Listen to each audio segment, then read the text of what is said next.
já trazendo umas pontuações que eu botei mais para frente, mas eu acho super pertinente trazer agora, é a questão justamente de que a satisfação do cliente o resultado final, né, de um dado empreendimento, ele tem total conexão com você como profissional, ter esse entendimento geral, não só a nível técnico, mas principalmente entender de pessoas.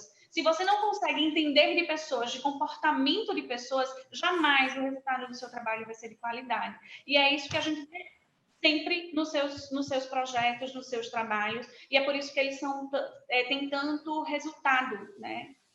Então, é o seguinte, eu fiz vários vídeos sobre clientes, né? Porque eu acho que é muito importante. Na universidade, na faculdade, a gente tem vários professores nos assistindo, né? A gente não tem muito tempo de colocar o cliente na história, tá certo? E é muito complicado colocar o cliente na academia. Mas é o seguinte, por que eu acho, eu fiz vários vídeos sobre clientes exatamente para dizer os vários tipos de clientes que a gente tem, né? No meu escritório, inclusive, eu considero o pessoal que trabalha comigo, né, os meus colaboradores, como os meus clientes internos. Tudo para mim é cliente, tudo é uma questão de venda. Você está vendendo suas ideias, você está vendendo o que você acredita o tempo inteiro, né? Então, essa relação, embora alguns achem isso meio absurdo, mas para mim é uma coisa, não é, sabe, nada absurdo, não é nada absurdo, é uma coisa normal. E outra coisa, o que eu percebi? No início da minha carreira, eu era muito intransigente. Sabe o que acontecia? Era péssimo. Sabe por quê? Eu ganhava, chegava para o cliente, dizia que eu estava certo, porque eu era muito imaturo, né? Então, eu dizia isso, saía da reunião feliz. Ah, eu ganhei do cliente. Sabe o que acontecia depois? O cliente mudava tudo. Então, sabe o que acontecia? Eu ganhava aquela batalha, que era aquele encontro, e perdia a guerra, que era que o projeto ficasse bacana e que eu pudesse publicar, que eu pudesse mostrar o projeto. Então, isso era depois, com a maturidade, né, que eu fui percebendo que aquilo era uma besteira. Eu não podia ganhar aquela batalha, muitas vezes. Num jogo de xadrez, muitas vezes você precisa perder a dama para ganhar o jogo no final. Você precisa perder um bispo. Perder faz parte do processo. O que precisa ficar claro é o seguinte, você quer ganhar do cliente, para se dizer que você é melhor que o cliente, ou você quer ganhar o cliente, para que realmente você tenha mais trabalho. Então, acho que isso é uma boa dica para quem está iniciando, sabe? Ser menos arrogante, ser mais humilde, e tentar entender o cliente, sabe? Escutar o cliente, ouvir o que ele fala, né?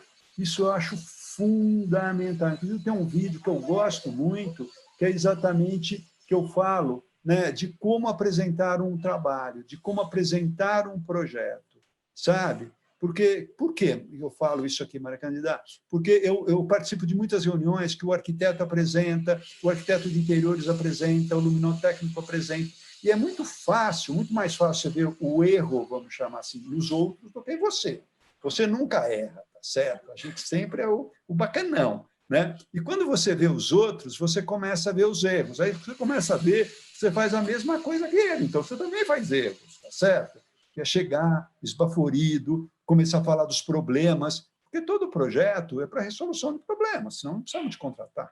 A pessoa faz, tá certo? Então, você chegar e começar a despencar problema, ou começar nas primeiras conversas com o cliente, já começar a colocar as questões complicadas, polêmicas, isso é péssimo.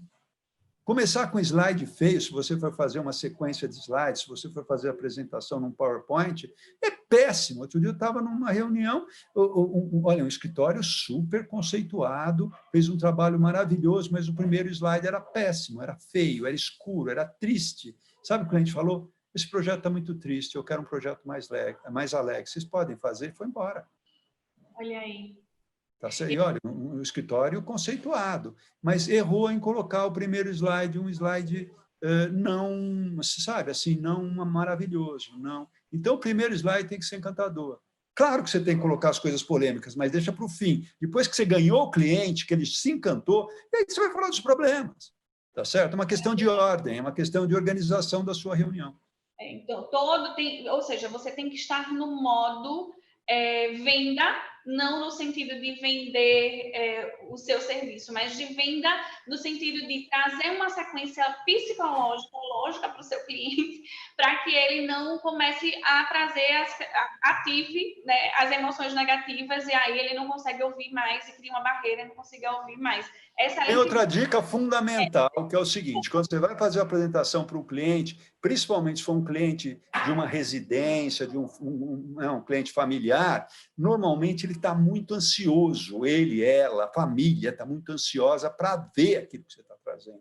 E você também está nervoso, está ansioso, principalmente se você for iniciante, você vai estar muito nervoso ou nervosa, tá certo?